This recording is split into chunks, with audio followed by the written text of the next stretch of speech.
तुलसी Ocimum sanctum. दोस्तों, मैं तुलसी एक द्विबीजपत्री तथा शाकीय औषधीय पौधा हूँ। मैं झाड़ी के रूप में उगता हूँ और 1 से 3 फीट ऊंचा हो जाता हूँ।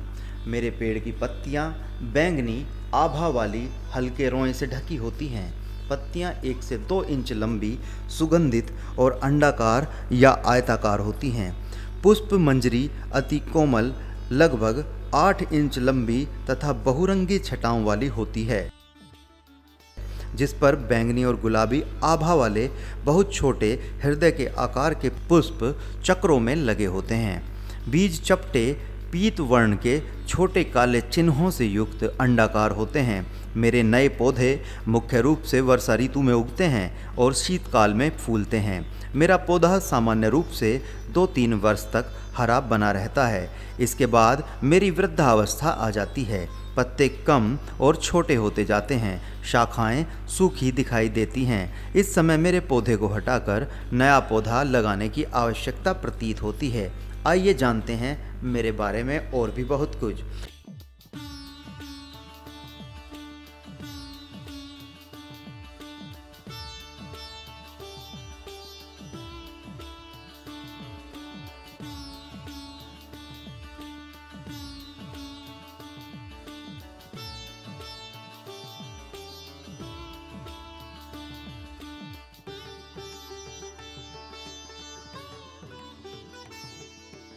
दोस्तों, अन्य भाषाओं में मुझे कई नामों से जाना जाता है। अगर मैं बात करूं अपने वनस्पति नाम की, तो मुझे ओसिमम सैंक्टम के नाम से जाना जाता है और मेरे कुल का नाम लैमिएसी है। अन्य भाषाओं में जैसा संस्कृत में मुझे तुलसी, सुरसा, देव दुंदुभी, अपेत राक्षसी, सुलभा, बहुमंजरी, गौरी कहा जाता है, जबकि हिंदी में मुझे तुलसी कहा जाता है और अरबी में मुझे दोहस कहा जाता है। तुलसी की सामान्यतः निम्नलिखित प्रजातियां पाई जाती हैं, जिसमें सबसे पहले आता है ओसिमम अमेरिकैनम, जिसे काली तुलसी या गंभीरा या मामरी भी कहते हैं। ओसिमम बेसिलिकम मरवा तुलसी या मुंजरी की या मुरसा कहा जाता है। तीसरे नंबर पर ओसिमम बेसिलिकम मिनिमम। चौथे नंबर पर ओसिमम ग्रेटिसिमम यानी राम तुलसी या वन तुलसी कहा जाता है।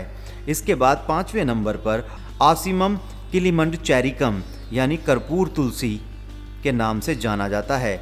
ओसिमम सैंक्टम और आसिमम विरडी भी मेरी मुख्य प्रजातियों में 2 और प्रजातियां हैं, जिसमें ओसिमम सैंक्टम को ही पवित्र तुलसी माना गया है।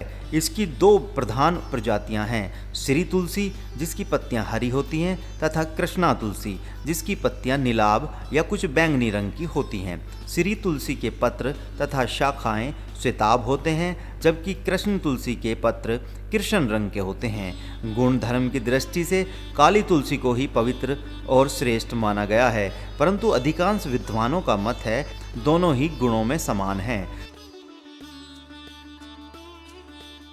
तुलसी का पौधा हिंदू धर्म में पवित्र माना जाता है और लोग इसे अपने घर के आंगन या दरवाजे या बाग में लगाते हैं। भारतीय संस्कृति के चिर पुरातन ग्रंथ तथा वेदों में भी तुलसी के गुणों एवं उसकी उपयोगिता का वर्णन मिलता है। इसके अतिरिक्त एलोपैथी, होम्योपैथी और यूनानी दवाओं में भी तुलसी किसी न किसी रूप में प्रयोग की जाती रही है। इसको सुगंधित पत्तियों के लिए भी उगाया जाता है। पवित्र तुलसी भारतीय उपमहाद्वीप का मूल निवासी है और पूरे दक्षिण पूर्वी एशिया में बढ़ता है। पौधे का उपयोग आयुर्वेदिक और लोक चिकित्सा में व्यापक रूप से किया जाता है, जिसे अक्सर विभिन्न बीमारियों के लिए हर्बल चाय के रूप में इस्तेमाल किया जाता है और हिंदू धर्म में पवित्र माना गया है। इसका उपयोग पाक स्वाद के साथ पाक जड़ी बूटी के रूप में भी किया जाता है, जो खाना पकाने के साथ तीव्र होता जाता है।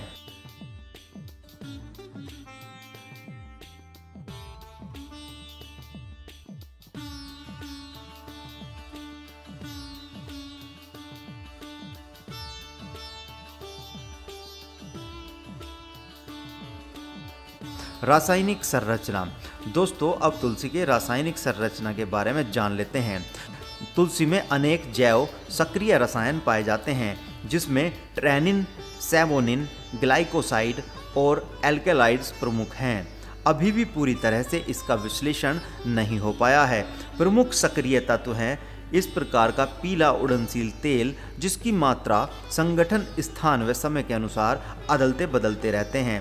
0.1 से 0.3% तक तेल पाया जाना सामान्य बात है। वेल्थ ऑफ इंडिया के अनुसार इस तेल में लगभग 78% यूजिनोल, 20% यूजिनोल मिथाइल ईथर तथा 3% कार्वाकोल होता है। श्री तुलसी में श्यामा की अपेक्षा कुछ अधिक तेल पाया जाता है तथा इस तेल का सापेक्षिक घनत्व भी कुछ ज़्यादा होता है। तेल के अतिरिक्त पत्तों में लगभग 83 मिलीग्राम प्रतिशत विटामिन सी तथा 2.5 मिलीग्राम प्रतिशत कैरोटीन होता है। तुलसी बीजों में हरे पीले रंग का तेल लगभग 17% की मात्रा में पाया जाता है। इसके घटक हैं कुछ सीटोस्टेरोल, अनेक वसा अम्ल, मुख्यतः palmitic acid, stearic acid, oleic acid, linoleic acid और लिनोलिनिक एसिड।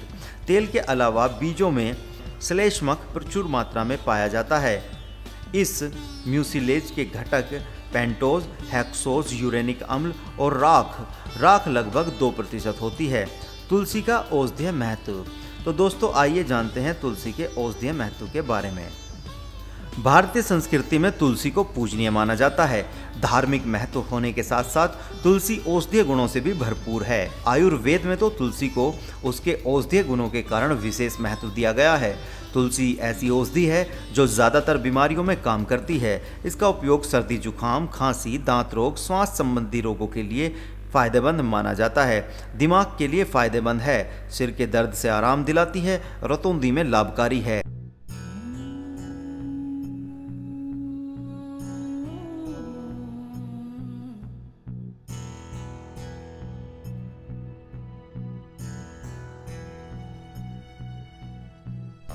साइनसाइटिस या पीनस रोग में भी यह लाभदायक है। कान का दर्द हो या सूजन, दांत का दर्द हो या गले से जुड़ी समस्या, खांसी या सूखी खांसी या दमा, डायरिया और पेट की मरोड़ के लिए भी तुलसी का उपयोग किया जाता है।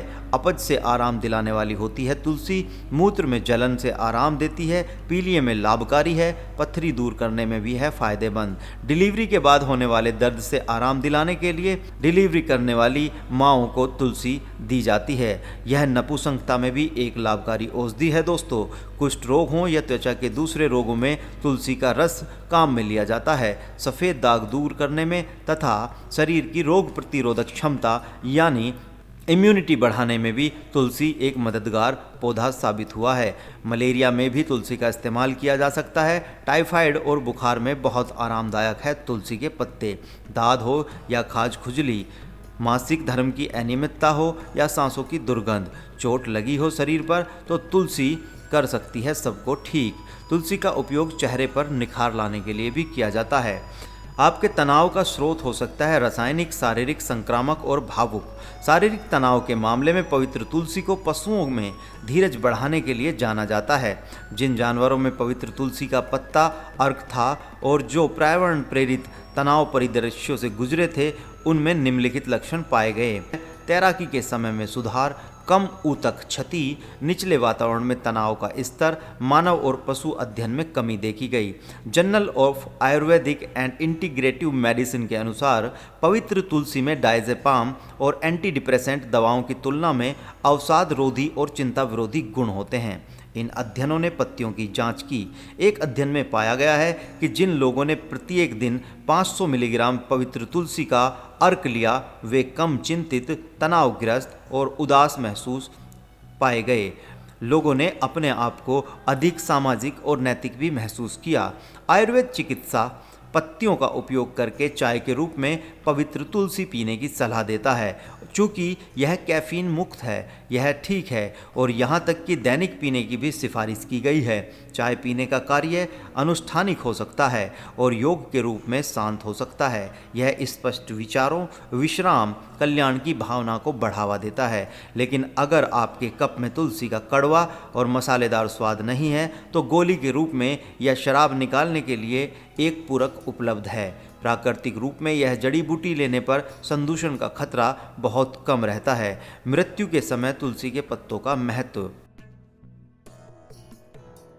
दोस्तों, पूरे भारत भर में हिंदू प्राचीन काल से ही तुलसी को पवित्र मानते आए हैं और मृत्यु के समय भी तुलसी का इस्तेमाल करते आए हैं। मृत्यु के समय व्यक्ति के गले में कफ जमा हो जाता है, जिसके कारण श्वसन क्रिया एवं बोलने में रुकावट आने लगती है। तुलसी के पत्तों के रस में कफ फाड़ने का विशेष गुण होता है, इसलिए सैया पर लेटे हुए व्यक्ति को यदि तुलसी के पत्तों का 1 चम्मच रस पिला दिया जाए तो व्यक्ति के मुख से आवाज निकल जाती है। पवित्र तुलसी के पौधे को हिंदू धर्म में भगवान विष्णु की प्रमुख पत्नी लक्ष्मी की अभिव्यक्ति के रूप में माना जाता है। यह पौधा विशेष रूप से वैष्णवों यानी विष्णु के भक्त के लिए पवित्र माना गया है और भगवान कृष्ण विष्णु के अवतार को गले में पवित्र तुलसी के पत्ते और फूलों की माला पहनने के लिए कहा गया है।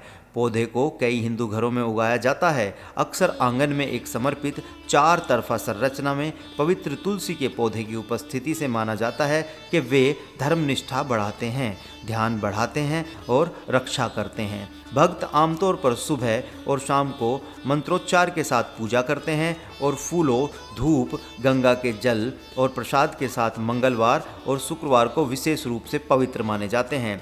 यहाँ तक कि आमतौर पर घर की महिलाओं द्वारा लगाए गए पौधे को पानी देने और देखभाल करने की रस्म को भी सराहनीय और योग्य माना जाता है।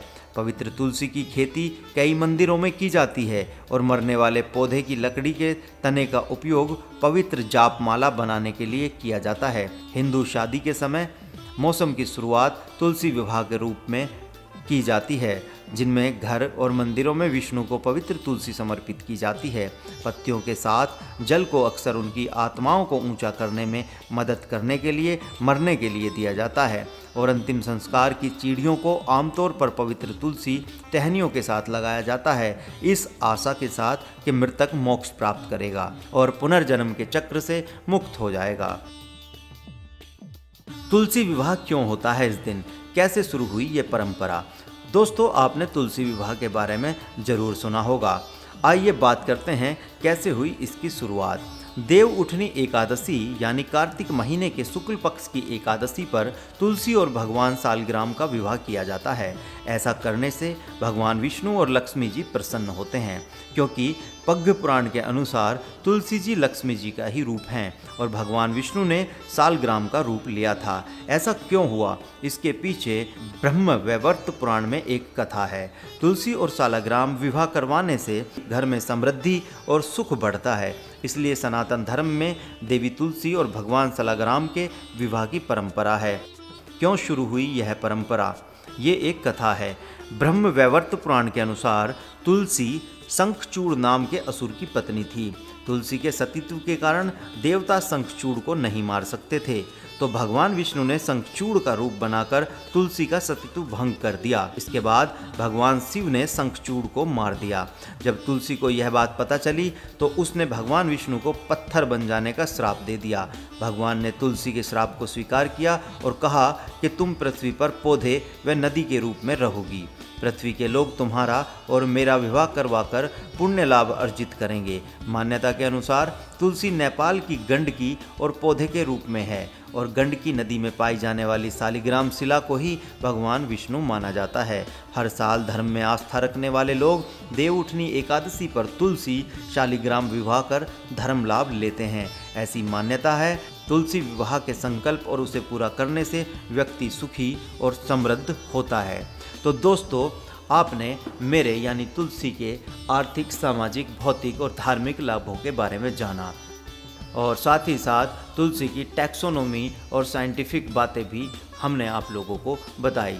तो दोस्तों, अगर आपको हमारा वीडियो अच्छा लगा तो इसे शेयर जरूर कीजिएगा।